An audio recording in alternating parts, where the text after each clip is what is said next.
स्वागत है। जैसा कि आपको पता है हमारा तीसरा लेसन चल रहा है आनुवंशिकी और हमने जो है पिछले वीडियो में मेंडल द्वारा मटर के पौधे पर किए गए संकरण के प्रयोग के लिए मटर के पौधे में से चुने गए 7 जोड़ी विपर्यासी लक्षणों के बारे में अध्ययन किया था। आपको पता है मेंडल ने मटर के पौधे पर संकरण के प्रयोग किए थे और उन प्रयोगों के परिणामों के आधार पर आनुवंशिकता के 3 नियम दिए थे। कौन कौन से थे वो नियम आपको पता है? प्रभाविता का नियम, पृथक्करण का नियम और स्वतंत्र अपव्यय का नियम। इन नियमों को मेंडल ने जो है ब्रून सोसाइटी ऑफ नेचुरल हिस्ट्री नामक संस्था के सामने 1865 में प्रस्तुत किया, लेकिन लगभग 35 वर्षों तक मेंडल के नियम उपेक्षित रहे। किसी का भी ध्यान इन नियमों की तरफ नहीं गया। लेकिन सन 1900 में 3 वैज्ञानिक थे जिन्होंने मेंडल के नियमों की पुनः खोज की और वो वैज्ञानिक कौन कौन से थे तो आप ध्यान देना। पहला वैज्ञानिक था हुगो डी ब्रिज। कौन? हुगो डी ब्रिज, जो कहाँ के रहने वाले थे? हॉलैंड के रहने वाले थे। और दूसरे वैज्ञानिक थे कार्ल लोरेंत्ज, ये जर्मनी के रहने वाले थे। और तीसरे वैज्ञानिक थे एरिक वॉन शेरमैन, ये ऑस्ट्रिया के रहने वाले थे, जहाँ का रहने वाला कौन था? मेंडल।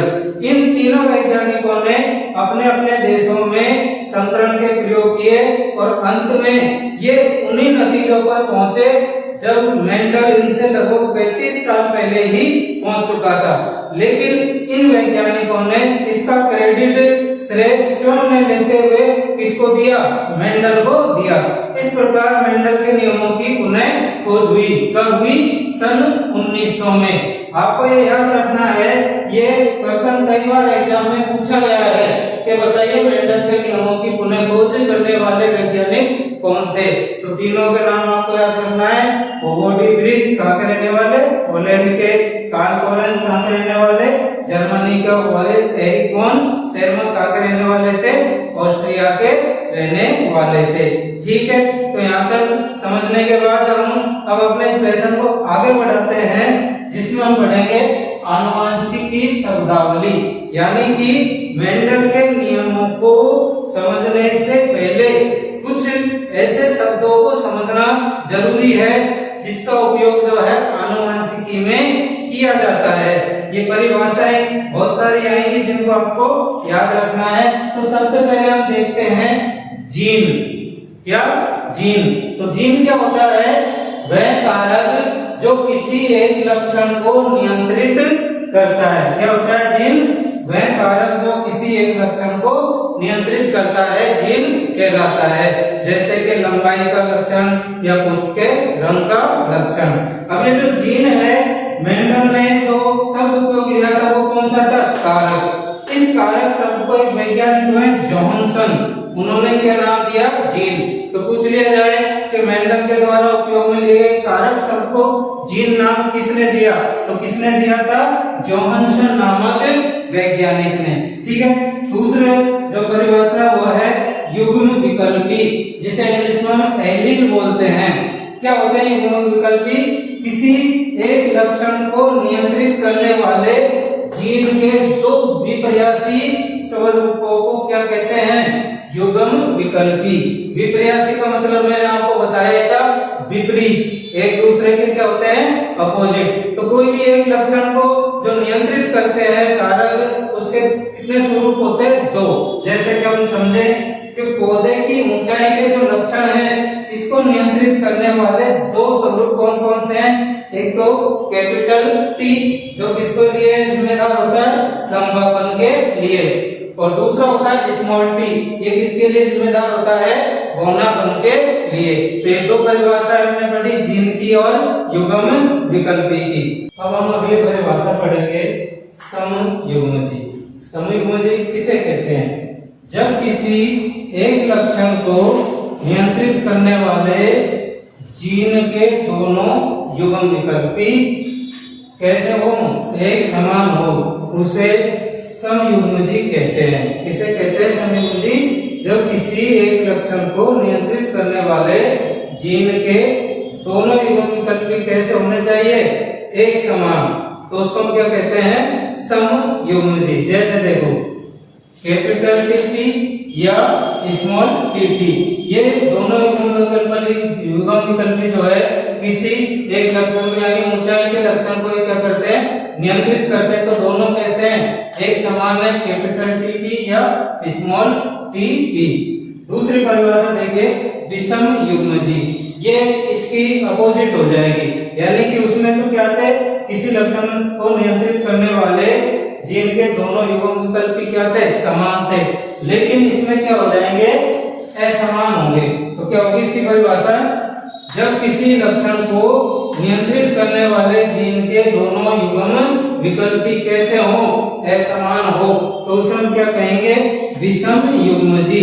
जैसे कि लंबेपन के लक्षण के लिए कैपिटल टी और स्मॉल टी, ये दोनों लक्षण किसको नियंत्रित करते हैं, लंबेपन को, लेकिन एक तो क्या है कैपिटल टी है और दूसरा क्या है स्मॉल टी, तो ये क्या हो गए, अलग अलग हो गए, असमान हो गए। ठीक है, अगली परिभाषा जो हम पढ़ रहे हैं लक्षण प्ररूप, ये एक मोस्ट परिभाषा है, तो आप इसको ध्यान से समझिए। लक्षण प्ररूप या हम इसको इंग्लिश में बोलते हैं फिनोटाइप।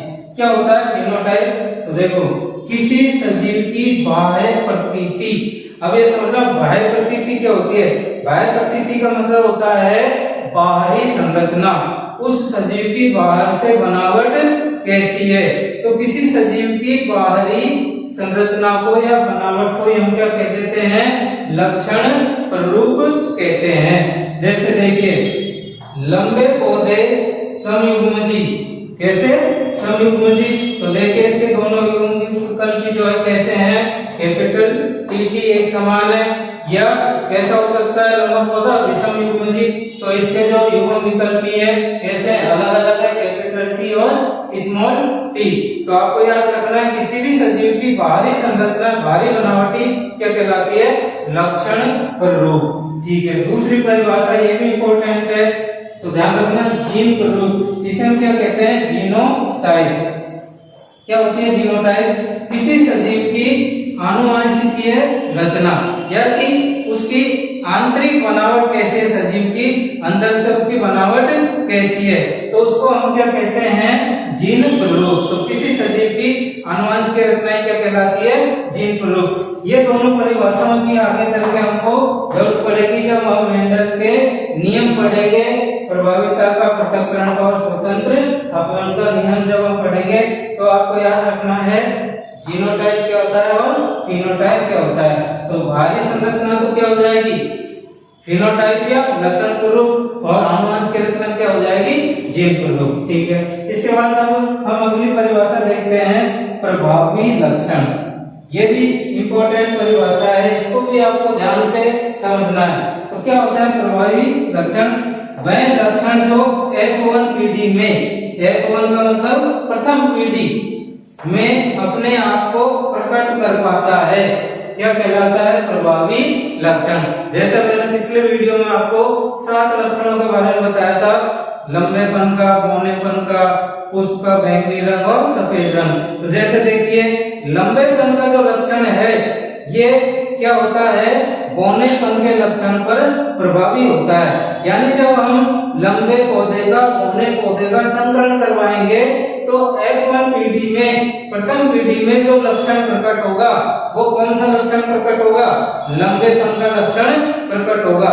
तो आपको ये याद रखना है प्रभावी लक्षण कौन से होते हैं, वे लक्षण जो F1 पीढ़ी में अपने आप को प्रकट करते हैं वो क्या कहलाते हैं, प्रभावी लक्षण कहलाते हैं। अब हम आज के वीडियो में जो पढ़ा उसको एक बार दोहरा लेते हैं, आप भी मेरे साथ दोहराएंगे।